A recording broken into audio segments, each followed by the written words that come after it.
siguiente problemita en el cual nos dice, considera el siguiente arreglo de circunferencias. Tenemos entonces acá 207 circunferencias que están obviamente unidas unas a otras, tal y como puedes observar, y bueno, se observan ciertas regiones sombreadas, pues, ¿no? Nos dice, con el objeto de calcular el perímetro de la región sombreada, se dispone de la siguiente información. Primero, la media aritmética de los radios es conocida.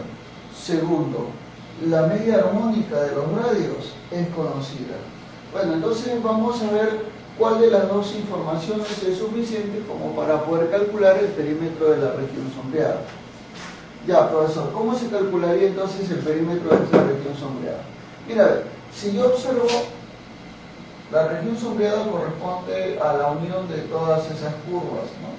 Pero si yo cojo, por ejemplo, esta de acá, que también es una porción de la región sombreada, esta de acá que sería otra porción, y esta de acá otra porción, y así sucesivamente. O sea, en otras palabras, calcular el perímetro de la región sombreada corresponde a hacer la suma de los perímetros de cada una de las circunferencias, la suma de esas longitudes de circunferencia. Pero, ¿a qué es igual la longitud de una circunferencia? La longitud de una circunferencia se calcula como 2 veces pi por el radio. Claro que sí. 2 veces pi por el radio. Donde obviamente, en este caso, cada una tiene un diferente radio. Ya. Entonces, el perímetro de la figura, que le voy a poner 2p, sería la suma de cada una de las longitudes de la circunferencia. O sea, sería de esta circunferencia más esta, sucesivamente. Vamos a suponer que es R sub 1, R sub 2, R sub 3, hasta R sub 27, por ejemplo, ¿no? Entonces sería, el primero sería 2 veces pi por R sub 1, más el segundo 2 pi por R sub 2, más el tercero 2 pi por R sub 3, y así sucesivamente hasta llegar a la última circunferencia, que sería 2 pi por R sub 207. Porque son 207 circunferencias. Muy bien, entonces, profesor, el perímetro va a ser igual a 2 veces pi multiplicado por, si factorizo en todos ellos el valor de 2 pi, que es común para 1, entonces sería R1 más R2 más R3, y así sucesivamente, ¿no? Hasta R sub 207.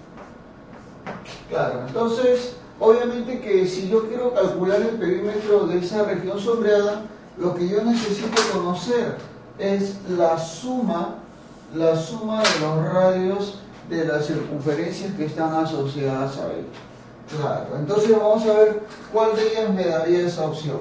Primera información, dice, la media aritmética de los radios es conocida. Profe, ¿cómo se calcula la media aritmética?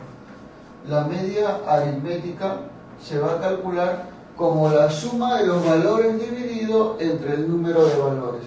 Los valores son los radios, o sea, R1 más R2 más R3, y así sucesivamente hasta el R207.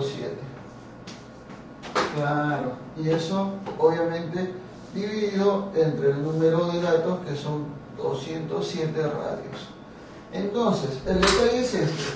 Si yo conozco la media aritmética y lo multiplico por 207, ya tengo la suma de todos los radios, que es lo que me están pidiendo. Bueno, o sea, mejor dicho, que con la información 1 sí se puede calcular el perímetro de la región sombreada.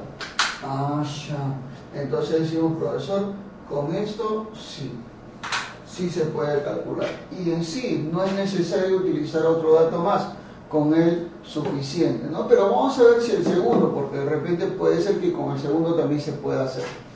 A ver, claro que por separado, ¿no? Porque ya ese acá ya no depende del anterior. Entonces, profesor, veamos. De acuerdo al segundo caso, nos dice, la media armónica de los radios es conocida. Profe, ¿cómo se determina la media armónica de los radios? Bueno, la media armónica en sí es la suma, pero de las inversas de los valores, ¿no? O sea, sería el número de valores que es 207 entre la suma de las inversas. O sea, 1 sobre R1 más 1 sobre R2 más 1 sobre R3 y así sucesivamente hasta llegar a 1 sobre R207. Como este valor es conocido, al pasar a multiplicar y llevar al otro lado, entonces yo lo que voy a conseguir es la suma de las inversas. Pero señoras y señores, yo no quiero suma de inversas, yo quiero suma de los radios. Entonces quiere decir que este dato no es necesario, ¿no? Entonces simplemente lo tachamos. La respuesta sería que solo el dato 1 es necesario nada más, el dato 2 no es suficiente. ¿Ya? Está bien, claro que sí.